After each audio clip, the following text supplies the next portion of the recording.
امام دیلمی رحمۃ اللہ علیہ حضرت عبداللہ بن لبید رضی اللہ تعالیٰ عنہ سے روایت کرتے ہیں کہ نبی کریم صلی اللہ علیہ وسلم نے فرمایا من سرہ ان یصلی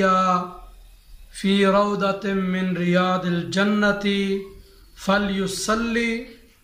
بین قبری و ممبری، کہ حضور نے فرمایا جس شخص کو یہ بات پسند ہو کہ وہ جنت کے باغ کے اندر نماز پڑھے تو اسے چاہیے کہ میری قبر اور میرے ممبر کے درمیان میں نماز پڑھے، کیونکہ یہ جنت کا حصہ ہے۔ قاضی ایاز مالکی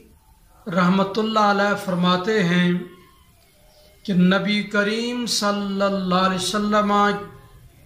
کا جسد مقدس زمین کے جس حصے کے ساتھ مس ہوا ہے، یعنی آپ کی قبر مبارک، یہ پوری زمین میں سب سے افضل جگہ ہے، اور پوری روئے زمین میں افضل اور اعلیٰ شہر مکہ اور شہر مدینہ شرفہم اللہ